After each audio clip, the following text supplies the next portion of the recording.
Really Haunted Places does not support or endorse trespassing to visit haunted places. Before you decide to visit, please make sure to acquire the appropriate permits and/or permissions, and be respectful of properties that are privately owned. Good evening. Welcome to Really Haunted Places.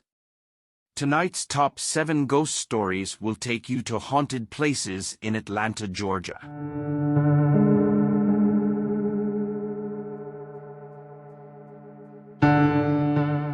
KENNESAW House is a museum these days, but during the Civil War era, it did serve as a hospital and later a morgue, which is almost always a recipe for some spooky goings-on.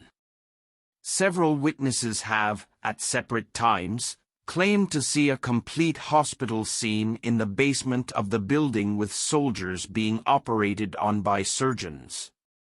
The other reports of paranormal activity are not quite as disturbing. There is said to be a female apparition, believed to be the original owner's wife, who appears frequently and waves to visitors before disappearing.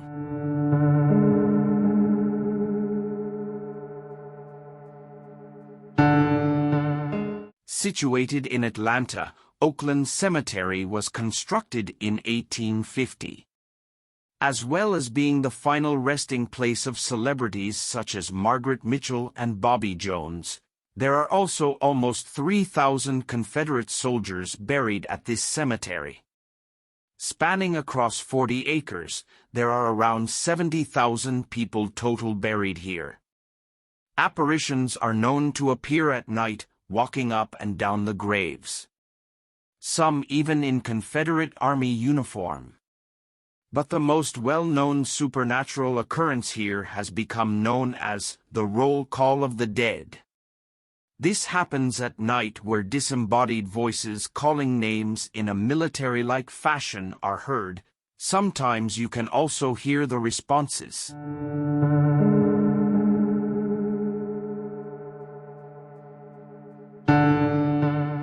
Barrington Hall was built in 1842 by Barrington King, and several generations of the family have lived and died there. According to staff members, a lady in period dress has been spotted around the property and have even shown up in photographs taken in the garden. Other paranormal activity that is commonly reported includes phantom footsteps, unexplained aromas of cigar smoke, and even disembodied voices.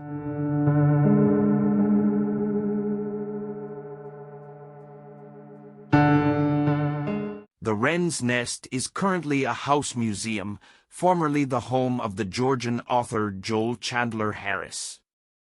He lived here until his death in 1908.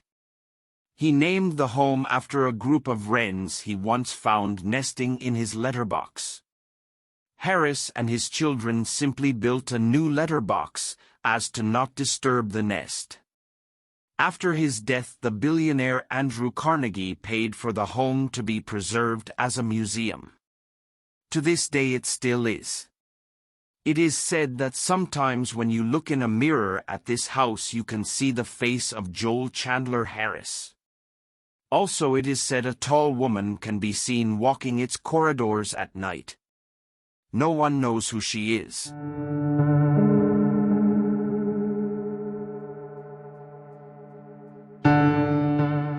The Fox Theater was once among the most iconic buildings in all of Atlanta. So it's fitting that now it has become one of the most haunted places in Atlanta also. Originally it was built to be a Shriners Temple, a Masonic order popular at the time. This explains why it was built according to Moorish-style architecture rarely seen in the U.S. Halfway through production they realized the building was far too expensive. So they leased it to the movie theater mogul and fellow Shriner William Fox. That is how the Fox Theater came into existence. Almost since it first opened, workers and former owners have claimed the theater was haunted. They claim to have seen shadowy human-like figures floating through the air inside the screening room.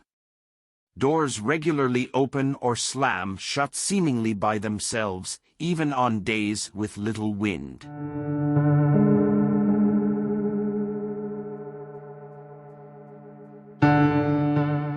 One of the most haunted places in Atlanta is the entire neighborhood of Decatur.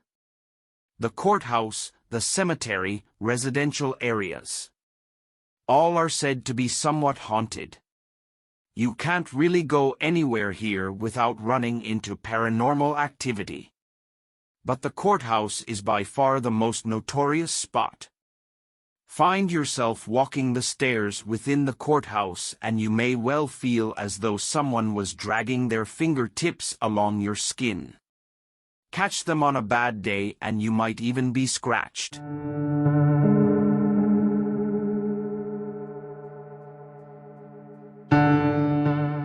Built in the early 1900s by local millionaire Amos Rhodes, Rhodes Hall is every bit as grand as its name would suggest. Fresh from a trip to Europe, this home was inspired by the medieval castles who witnessed while in Germany. The house cost $50,000 to build, an incredible sum for the time. Then after his death, Rhodes Hall was donated to the state of Georgia to be preserved as a historic site. In the 1980s it became known as a haunted house, with ghost tours taking place there every Halloween. It is said the house is haunted by Mrs. Rhodes and her children. She died in Rhodes Hall and is said to be unhappy her descendants gave away the home. If you don't see her, you might hear the sound of children laughing in the distance.